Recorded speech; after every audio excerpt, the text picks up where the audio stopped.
Hello အားလုံးပဲမင်္ဂလာပါကျွန်မမမေမြတ်ပါရှင်ဒီနေ့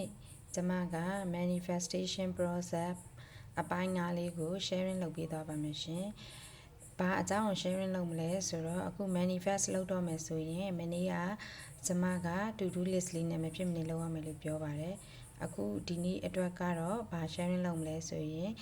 ဒီ manifestation အတွက် planner လေးဘယ်လိုဆွဲမလဲပေါ့နော်အဲ့ဒါလေးကိုကျွန်မ sharing လုပ်သွားမှာဖြစ်ပါတယ်အခုကျွန်မပြထားတဲ့ဥစ္စာလေးကတော့ဒါကျွန်မကိုယ်တိုင် create လုပ်ထားတဲ့စာအုပ်ထုတ်ထားတယ်ပေါ့နော်အစားကတော့ hard copy ထုတ်ပြီးတော့ရောင်းတယ်ပေါ့နော်အခုတော့ကျွန်မ ebook အနေနဲ့ပဲရောင်းတယ်ကျွန်မရဲ့21 day live challenge ပေါ့နော် guidance planner book လေးတွေကနေပြီးတော့မှကျွန်မပြသသွားမှာဖြစ်ပါတယ်စာအုပ်လိုချင်တဲ့ ebook လိုချင်တဲ့ဆိုရင်လည်းကျွန်မစီမှာဝယ်လို့ရပါတယ်ပေါ့နော်အဲ့တော့ဒီမှာကျွန်မကဒါကျွန်မလုပ်ထားတဲ့ planner ပုတ်လေးပေါ့နော်ဒါက manifestation ပဲလုပ်လို့ spiritual လမ်းကိုရှောက်နေလို့ဘာနေဘယ်လိုစလုပ်ရမလဲမသိတဲ့လူတွေအတွက်ရည်ရွယ်ပြီးတော့ကျွန်မကဒါလေးကိုလုပ်ပေးလိုက်ပါတယ် sharing လုပ်ပေးလိုက်ပါတယ်เนาะအဲ့တော့အဓိကကမနေ့ကလည်းကျွန်မပြောတယ်ကိုယ့်ရဲ့တနေ့တာတွေဖျို့ဖျဲမဖြစ်ဖို့ကိုနောက်နေ့မှာဘာလုပ်ရမလဲဆိုတော့ to do list ကိုရေးရမယ်လို့ပြောတယ်ပေါ့နော်အဲ့ဒီထဲမှာကျွန်မကဒါကဒီထဲမှာဆိုရင် top priority လို့ခေါ်တယ်အဓိကလောက်ဆောင်မယ့်အရာကိုဒီမှာကျွန်မပေါ့နော်အဓိကလောက်ဆောင်မယ့်အရာကိုကျွန်မခွဲပြထားတယ်ဒါကျွန်မအတွက်ဆိုတာထက်ပေါ့နော်အများစုအတွက်အသုံးဝင်မဲ့ဟာဘုရားရှိခိုးမေတ္တာပို့တာ gratitude လုပ်တာpowerful manifestation လုပ်မယ်ဒီမှာပါပြီးတော့เนาะပြီးရင် breathing workout လုပ်မယ်နောက်တစ်ခုကကြတော့ဘာလဲဆိုလို့ရှိရင်ဒီမှာ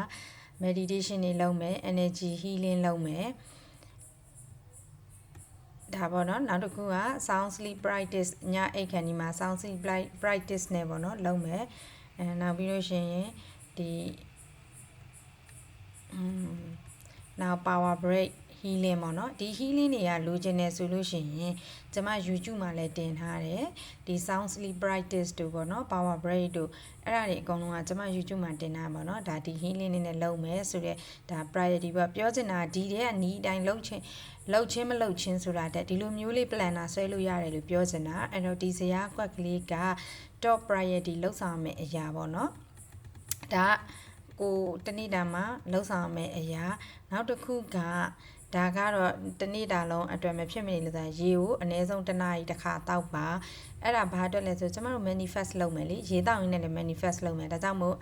ရေကိုအနည်းဆုံးတစ်နာရီတစ်ခါတောက်ပြီးတော့ရေတောက်တိုင်းမှာ manifest လုပ်မယ်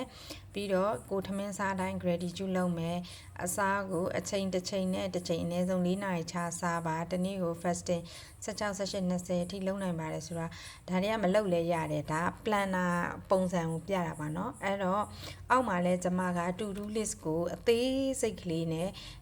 အချိန်လေးနဲ့လုပ်ပေးထားပါเนาะအဲ့တော့မနက်9နာရီကနေပြီးတော့မှည8နာရီအထိပေါ့เนาะဘယ်လိုသွားမလဲပေါ့အဲ့ဒါလေးကိုကျွန်မကဒီမှာ time table လေးနဲ့ဒါကြောင့်မို့ to do list လုပ်ရင်ဘေးနားမှာ time management လေးလည်းထည့်ပြီးအချိန်လေးလည်းထည့်ပြီးဆိုတာလေးကိုကျွန်မပြောထားပါတော့အဲ့တော့ဒီမှာနောက်ဆုံးမနက်9နာရီကနေည7:00ထိပေါ့ည7:00ထိအတွက်ကိုကျွန်မကဆွဲပေးထားတာပေါ့နော်အဓိကဒီမှာပြချင်တာ planner ဆွဲနည်းအဲ့တော့ကဲဒီလိုမျိုးကိုယ့်ရဲ့တနေ့တာကိုအလိုလေးဆွဲပြီးပြီဆိုလို့ရှိရင်ဒီမှာနောက်ဆုံးတနေ့တာမှာဘာတွေမကောင်းတဲ့အဖြစ်ပြက်ဘာတွေကြုံတွေ့ရလဲချရေးပါကောင်းတဲ့အဖြစ်ပြက်ဘာတွေကြုံတွေ့ရလဲဒါတွေလည်းချရေးပါပေါ့ဒါတနေ့တာ plan လေးပေါ့တဲ့တော့ manifestation လုပ်မယ်ဆိုရင်အချိန်ပဲအချိန်နဲ့ဘယ်လိုလုပ်ရမလဲဆိုတဲ့ဟာကို planner ရေးနည်းလေး daily life ပေါ့နော် abundant life ကိုရဖို့အတွက်ဒီ daily မှာကိုဘယ်လိုလုပ်ရမလဲဆိုတဲ့ planner ရေးနည်းလေးကို sharing လုပ်ပေးလိုက်ခြင်းဖြစ်ပါတယ်အားလုံးပဲအဆင်ပြေလွယ်ကူကြပါစေ see you next video